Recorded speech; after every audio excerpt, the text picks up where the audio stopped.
নমস্কার বন্ধুরা, আমার চ্যানেলে আপনাদের স্বাগত জানাই। আজকে আমি আপনাদের বানিয়ে দেখাবো কুইক মোমো। প্রথমে আমি কিছু সবজি কেটে ধুয়ে রেখে দিয়েছিলাম। এবার কড়াতে তেল গরম করতে দিয়েছিলাম। তেলটা গরম হয়ে গেছে, রসুন কুচোনো, আদা কুচোনো দিয়ে দিলাম। এবার সব সবজিগুলোর মধ্যে দিয়ে দেব।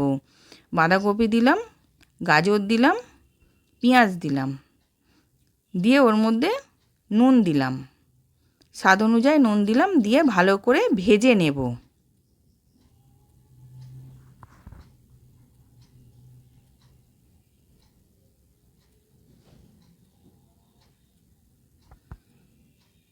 এবার ভাজা হয়ে গেছে, ওর মধ্যে 1 চামচ গোলমরিচ গুঁড়ো দিলাম, পেঁয়াজ পাতা কুচিয়ে রেখেছিলাম সেটাকেও দিয়ে দিলাম, দিয়ে ওটাকে ভালো করে মিশিয়ে নিচ্ছি।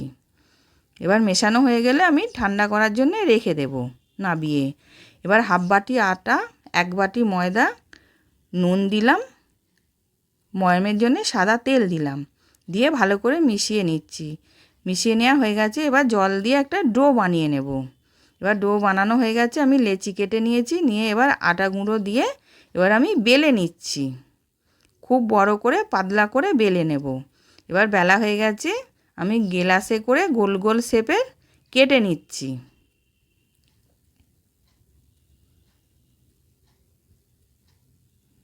এবার সব কাটা হয়ে গেছে।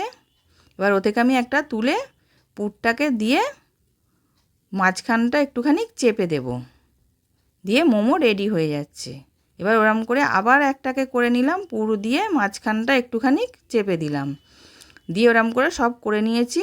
এবার কড়াতে তেল গরম করতে দিয়েছিলাম, তেলটা গরম হয়ে গেছে। এবার আমি সব মোমোগুলোকে দিয়ে দিলাম, দিয়ে ওইদিকে ভাজতে দিয়েছি। এবার এদিকে 1 চামচ চাল গুঁড়ি, 1 চামচ কর্নফ্লাওয়ার, সাদা তেল আর জল দিয়ে ওটাকে গুলে রেখে দিলাম। দিয়ে এইদিকে কড়াতে ওটাও ভাজা হয়ে গেছে, পেছনটা কী সুন্দর কড়া করে ভাজা হয়েছে।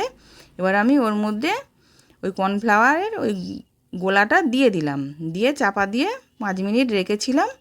রাখার পর এবার হয়ে গেছে, আমি নাবিয়ে নেব। এবার দেখুন পেছনটাও লাল হয়ে আছে, ওপরটাও ভালো হয়ে গেছে। এবার আমি ওপর দিয়ে চিলি সস দিলাম। আপনারা বাচ্চাদের জন্য করলে চিলি সসটা দেবেন না, টমেটো সস দেবেন। রেডি হয়ে গেছে সার্ভ করার জন্যে। আশা করছি ভিডিওটা ভালো লেগেছে। আমি হাজির হব আর এক নতুন রেসিপির সাথে।